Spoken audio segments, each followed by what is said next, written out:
Well, good afternoon, everybody. Welcome to Lions of the Desert podcast. I'm Shushan Mike. It is extremely hot outside. I was going to go down to Detroit Coney Grill to do the podcast, but it was just the weather was just horrible. Okay, so we did that on that. I have my own NFL power rankings. I'm going to talk about our primetime games coming up. There's some talk about Michigan too, and I had a really great discussion this afternoon about Michigan and the Ohio State game this year being the biggest, I think, advantage for us is it's in Ann Arbor. We have a new quarterback. We have a whole new team. Sharon Moore has been better than even I expected, and he's playing some good ball. So, okay, let's get to work. First and foremost, the Detroit Coney Grill, a major sponsor of this podcast, a major. And you got Detroit Coney Grill, where we're going to be live every game, every Detroit Lions game. Now, in the preseason, not so much because a lot of it they're on at 10 in the morning, which conflicts with my regular radio show on AM 1100 KFNX, the Shoeshine Mike Radio Hour, every Saturday morning, 10 o'clock. You can hear more about the Lions, but mostly that is a variety show for the city of Arizona. This is a podcast for Lions, and I have to spread it to Detroit sports. I am wearing the Detroit Tigers shirt. I'm wearing a Detroit Lions hat. The excitement and wonderful of the Detroit Lions is getting to be more and more and more very evident.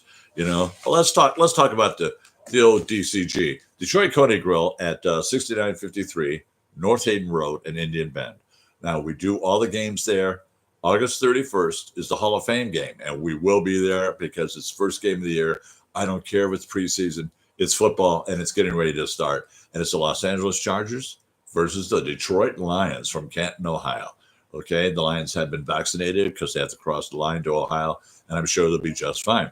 The other thing to look at in that game, I have the list of people who are qualified for the Hall of Fame. I'll read that list because there's some really good names on there, and a lot of them aren't Lions, and everything. But I love football. I really love football, and I want to get some names out through there. The other part is too, like I said, my own top 10 rankings. All right. I'm not going to sit there and go through and talk about the ones who aren't going to win, how they're going to win. I'm not into that. I put mine in. All of them have a shot. One dark horse, one real dark horse. And they've been prepared and able to do it for the last 5-6 years. Right. And they haven't done it. But I think they'll maybe pull off at least getting to the playoffs this year in a wild card situation or what have you. Detroit Coney Grill. Now there's two of them. Right, I told you about the one in Scottsdale, beautiful downtown Scottsdale, and we have so much fun there when we do the games.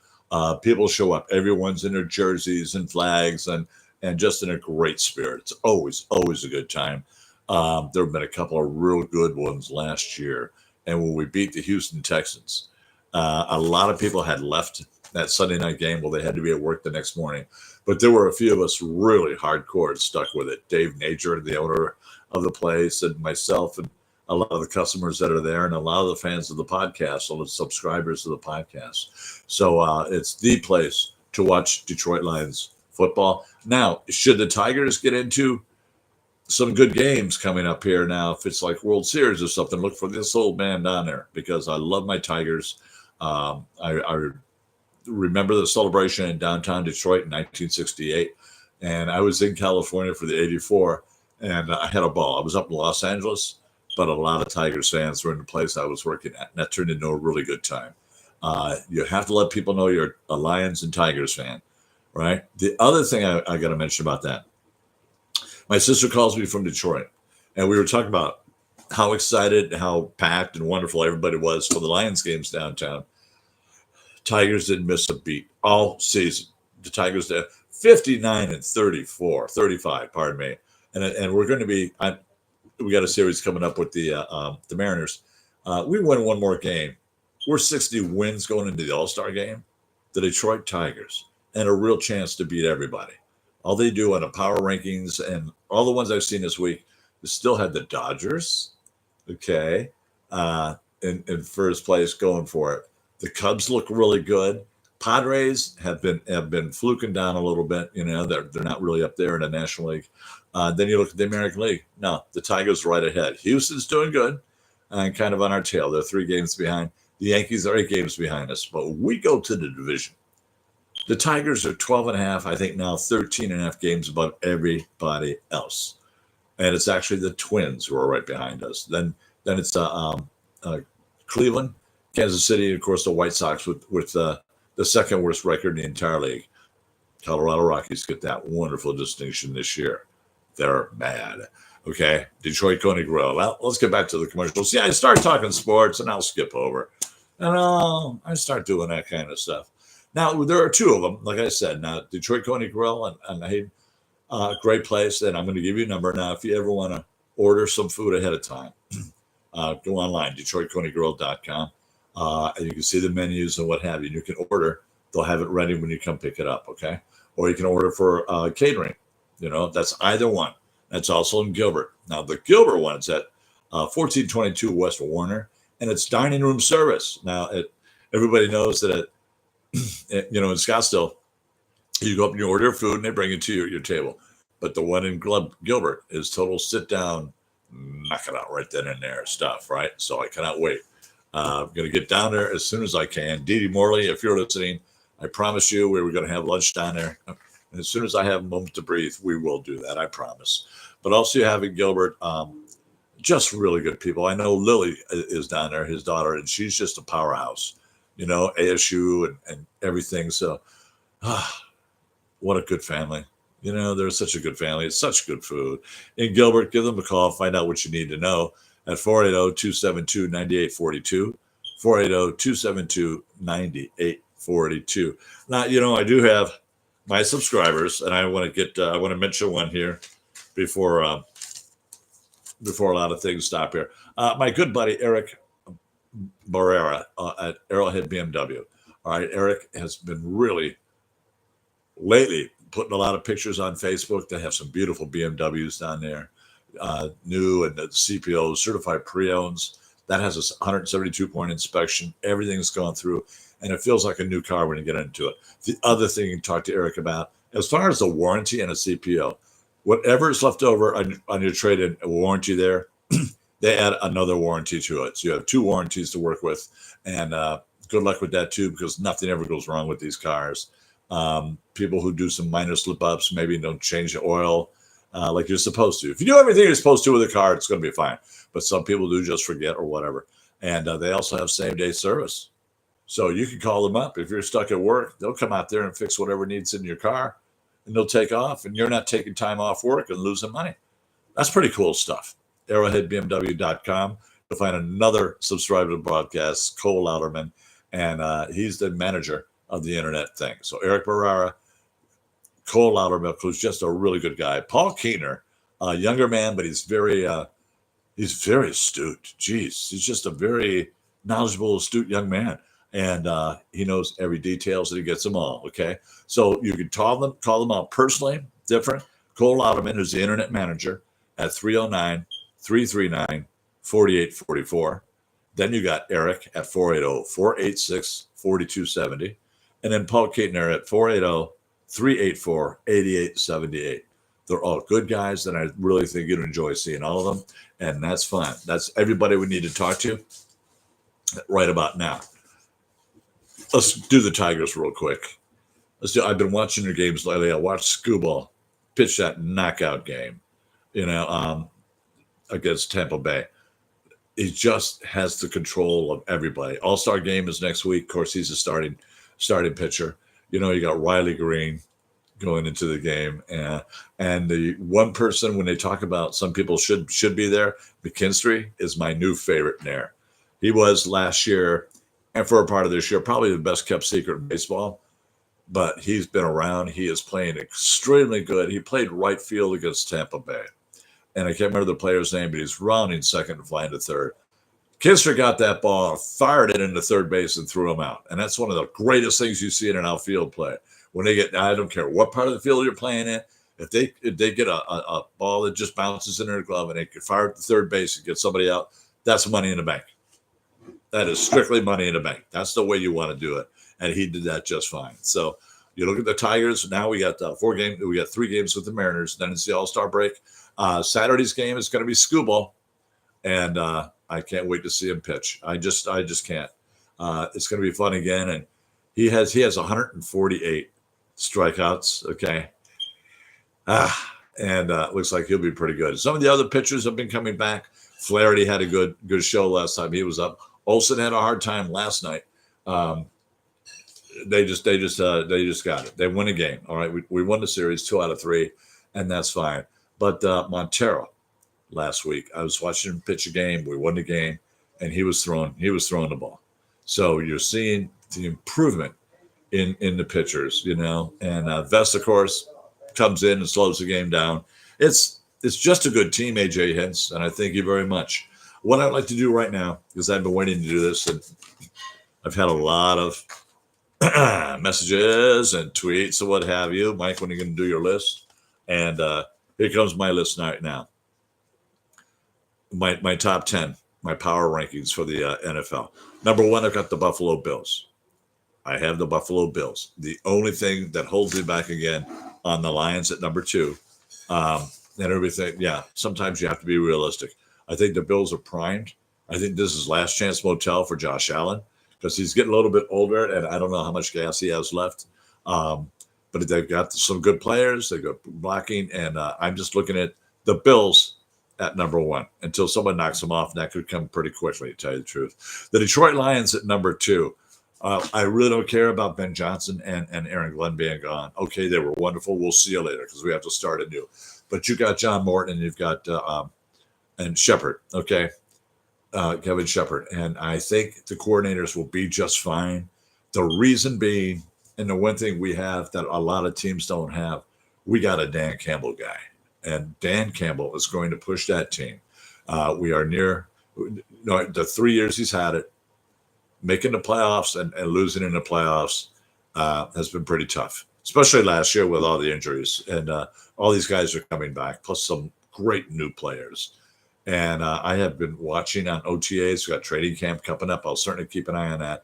I like Hessanen, right, the new defensive edge. Now, he's going to go in there fairly slowly. I think Davenport is going to just fine filling in.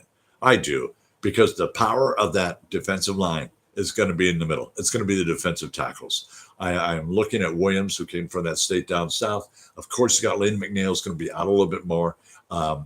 J.D. Reader is right in there too. I think you've got that. I think that's going to be just fine, that inside.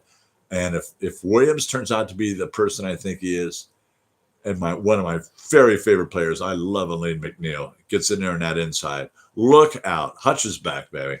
You got Marcus Davenport on the other side. You got some good backups if needed. Okay. That line will be just fine because then I go to the linebackers with, of course, Alex Anzalone will get signed.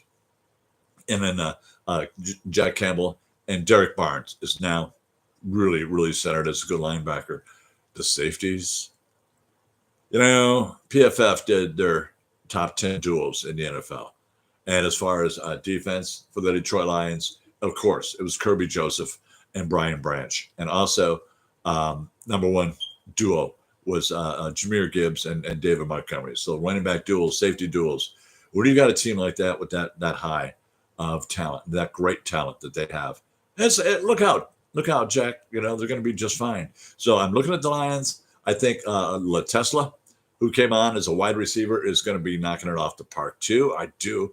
I like all the picks. And we don't speak about him as much. Now, you have Ratliff. They say he's training as a center. I want to see him as a center, but I also, if he does become a tackle, put him on the right side of Penei Sewell. I really would like that because I think that he's an animal, and those two could just break out for the running game, and passing game.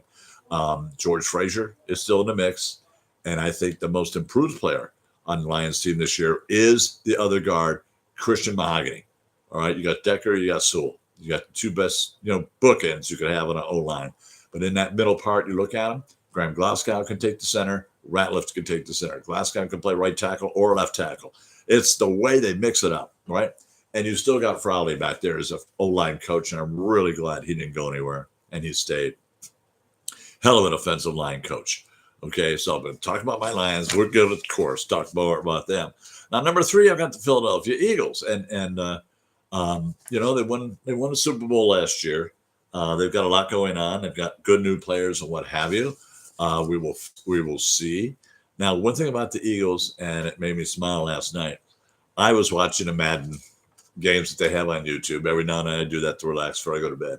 Last night I watched the Lions and the Eagles, and the Lions won that little game with the late pass from Goff with 3 seconds to go to Jameson Williams, and that won the game. And all of it was right through. It was a high-scoring game. It was like 38-34, and it was fun to watch. But is Jalen Hurts going to be able to keep going for this whole season? He has been slightly injury-prone, and you got to remember now, when we play the Eagles, it'll be on Sunday night. Okay, I'll go through the schedule, but it'll be on Sunday night and a late Sunday night. And we are just so lined up for primetime games, right? That's a Sunday night. We got KC at a Sunday night, football. I don't mind Trico, but we have to listen to Chris Collinsworth. Jeez.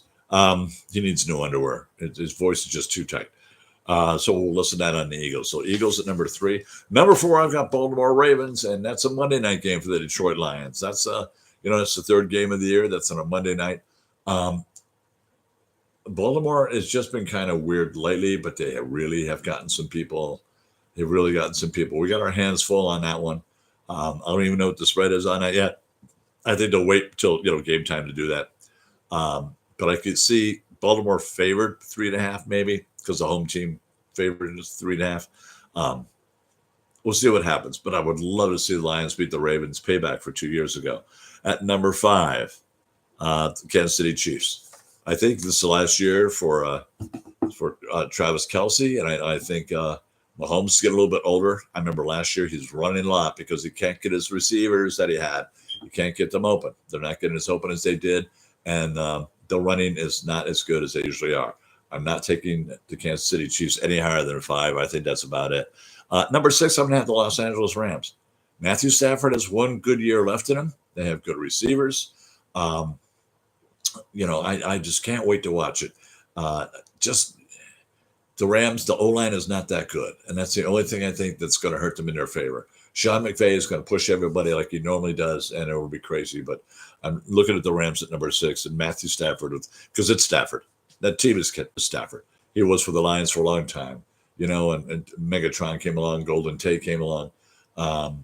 It's just it was always the quarterback in Detroit, and it's the same way in Los Angeles. Okay, so I had the Rams. And then at number 7, I got the Cincinnati Bengals. And that's just because of the Joe Burrow, Jamar Chase connection.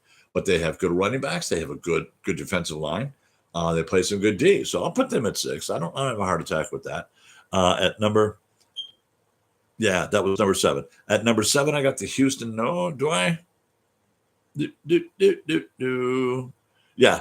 Okay, I'm sorry. At number 7, I do have Cincinnati, Rams, Cincinnati. And now it's number 8, the Texans, the Houston Texans.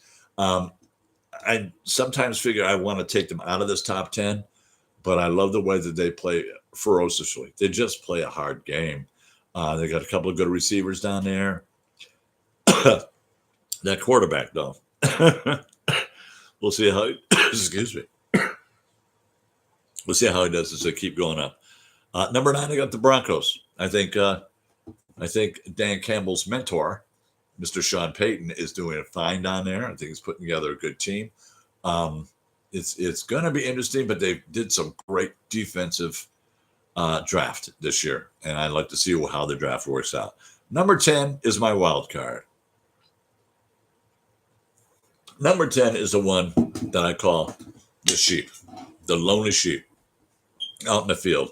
The last couple of years, they've had a halfway decent team, and they've got the parts together. They went out and got some good people that they needed this year, and that's here in Phoenix. It's the Arizona Cardinals. I really feel that they have a shot at this. As far as the NFC West goes, you're looking at Los Angeles, San Francisco, Seattle, Arizona. Seattle, I don't think Seattle's going to do anything really that decent. You got Sam Darnold up there now. I don't know how that's going to work out. The Giants, you just can't trust them. The Giants, the 49ers, you just can't trust them. You can't say they'll do this to do that because we don't know. This is one of those we don't know until the game is played. So the Rams and the Cardinals look like they could be the real pushy ones, in that division. We'll see. I think the Rams will be a little more pushy, but I think the Cardinals could honestly sneak in there if Kyler Murray kind of trusts his receivers a little bit more, especially McBride, especially Harrison Jr. third. And now they got, let's just see how they do on that one. It could just be really, really interesting. And I wish they'd have gotten George Pickens instead of Dallas. I would have rather seen them do that and go along with that. Now, I had told you I would give you the schedule. I want to do that one more time here. It's going to be fun. Now, I'm not going to do preseason. Those coming up. Those are the one I want to watch the Chargers. And you got the Dolphins, I think, on one, and Atlanta on one. And those are just practice ones. The reason I watch the preseason is to watch the rookies and see how they do and the free agents. That's it. Because I don't know I wonder if Dan Campbell is going to change it this year and go ahead and let some of the starters play a little bit in training camp because they're so close to the Hall of Fame game on the 31st. He just might start doing that. Throw a few of the guys in there, get their blood moving a little bit. That would be cool. Our first game, all right, September the 7th. It's at 1:25 p.m. It's a national game, of course. The Detroit Lions at the Green Bay Packers. We are winners in Lambeau Field until they prove we're not.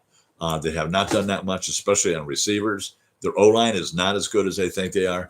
Jordan Love, I don't think is going to have I don't think he's going to have a very good season again. This is a make or break year as far as they're concerned up in Green Bay, especially the fans. They're tired of being swept by Detroit. Boy, it's nice to say that. Isn't that just nice to say that? They're tired of being rocked by Detroit. So give me one moment here. I've got to knock at the door. Yeah.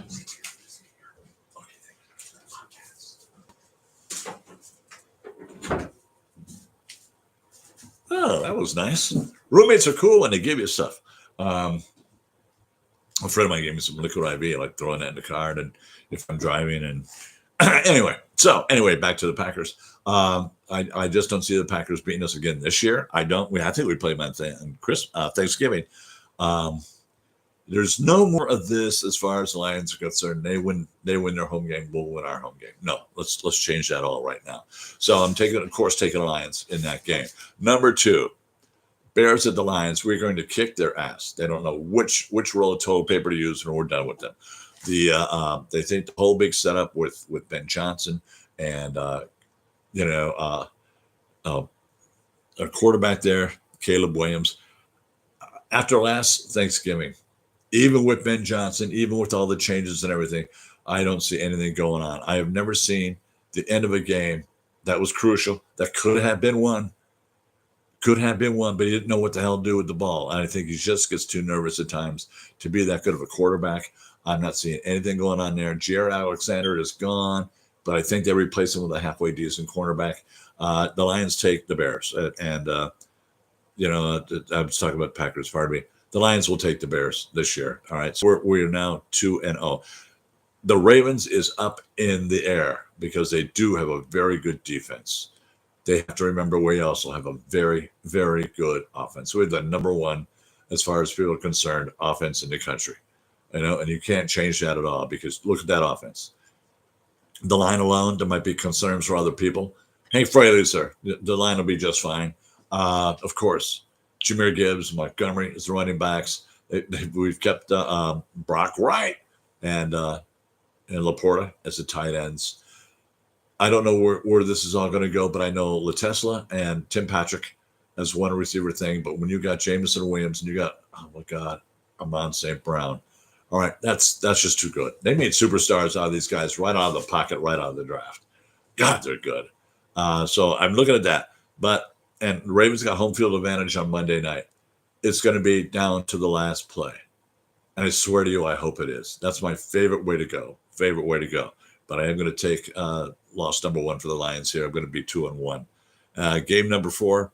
Game number 4. I had some fries today and I was shopping. A guy walked into this big Cleveland Browns sweatshirt. And we had a great chat right in the mind. It's so fun.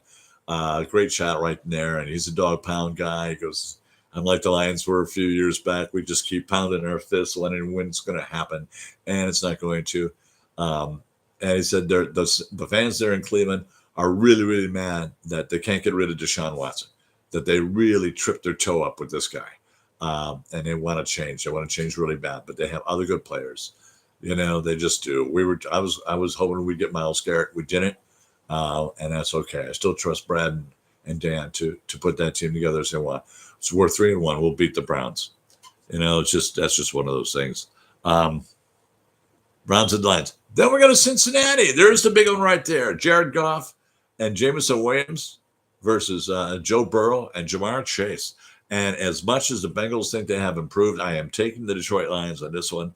I just could see it from there. 4-1 Lions. Lions at Chiefs. Another one that the Lions will be underdogs, and that's when they play their best because it's just an Arrowhead, right? And I'm going to remind you all that Jared Goff's record against Patrick Mahomes is 4-0.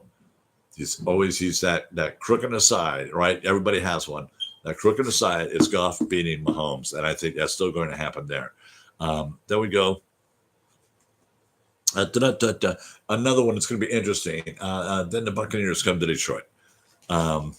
That's the seventh game I've got on here, and that's at 4:00 on a Sunday afternoon. I don't know. Last time it was a national game, and it was a really good 4:00 game that afternoon. That's the one when they got the block. Khalif Raymond came from nowhere and put that block in, and Jahmyr Gibbs went in and scored. That was a really great play. So I now have 6-1 Detroit Lions. 7-1 now. We'll beat the Bucs in home. We just do. That's just how. So we're at 7-1, and we go to the bye week, and that's what I love the most. The bye week is 8th week this year. You look at it. I look at it now. I'm just looking at this list, and I'm looking at 4 as the bye week. Number 5 is the bye week. Played 4 games. That's a long road. No wonder there were so many injuries. There was no rest. There was no time off. I love the bye week being in the middle of the schedule, as everybody else does too. I'm quite certain they do. All right, now you get done with the bye week, and we get some interesting games now because here we go, folks. This is cream of the crop. Pull on your seats. We'll start off with the Vikings at the Lions. We'll take that. It's 11 a.m. morning. I don't think J.J. McCarthy is going to be back in the groove. I think it's going to take him a year or two to get in the groove. He's got really good players, but like I said, you've got to get into a set mind, and it's a whole new ball game for him, and it ain't college. And the poor guy got injured last year. Go blue. He took him on good games and beat Ohio State his game. So I want to be with him. I hope he does well, but I also hope they lose. The Lions win. The Lions at the Redskins. Let's see how the Redskins play when our whole defense is ready to play again. I'm taking Lions in the upset. They're going to give them the Redskins because of the playoff game last year when they beat us, but no, the Detroit Lions will win this game. So we're doing pretty good here so far. Now, here comes there's a couple, I'm looking at 15-2 like I was last year, but 14-3 is a possibility. This next one is the Detroit Lions at the Eagles, Sunday night, 11:16. Now, I will be pacing the floor. I will be pacing the floor all day. I will be going a little bit apeshit crazy, waiting for this one to come on. I'll get there early. I'll set up. I'll pace. I'll probably go through 3/4 of a pack of cigarettes and drink a whole lot of Faygo Rock and Rye, which both Detroit Coney Grill and of Scottsdale and Gilbert have. It's my favorite beverage. This one, another one, and I pray it does go down to the wire like it did on that Madden game last night. I do. It's going to be a rough game, but like I said, the Lions are now healthy. Hopefully it stays healthy through that whole area. And they're not good on a run defense. You got Jahmyr Gibbs, you got David Montgomery, you got Khalif Raymond right behind him. No, look out, folks. So I'm just going to throw this in the air. I'm going to stay 9-1, but just throw this quarter in the air and wait for it to come down. Then you got the Giants at the Lions. That's a win. That's 11 o'clock on right before Thanksgiving. That's the Sunday before Thanksgiving. Now they did get, and he's looking good in training camp, right? And Jackson Brent and Scatterboot from ASU. They look like they're going to be pretty good, but it's still the same old Giants as far as the Lions are concerned, both the offense and defense. No real good pickup on there. The Lions take the Giants in that game. Thanksgiving, Packers at Lions, game over. I love the Lions in that game. It's Thanksgiving again. Here comes the interesting one. Now, a week after that, we're on Prime Video, and we are playing the Dallas Cowboys, and it's 12-4 at 6:15 p.m. on Prime Video. Anytime it's close to the 8th of December, I call it my birthday game.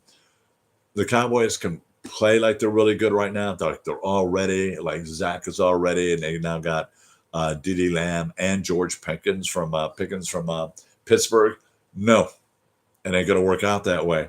If the Cowboys are at the Lions, they're going to lose in Ford Field, and I hope one of them calls to be eligible and the refs don't see it. That's how I feel about them. I don't see the Cowboys doing it. Look what we did to them last year. You know, they got 9 points. We have 40, so 42-9. No, they're not going to do anything about that. Here comes the one that worries me too now. There it is, folks, ladies and gentlemen. On December 14th at 2:25 p.m. in the afternoon, our time, the Detroit Lions play the Los Angeles Rams. You know it's going to be a huge national game. It's going to be nuts and fun and crazy. And I am taking that might be my other two as far as losses go. Okay. I could see us in LA losing to the Rams. It'll be exciting. I'm sure it'll be big time fun. I think it'll just be a riot. So I can't wait to see that. And then Pittsburgh comes to Detroit. That's a win.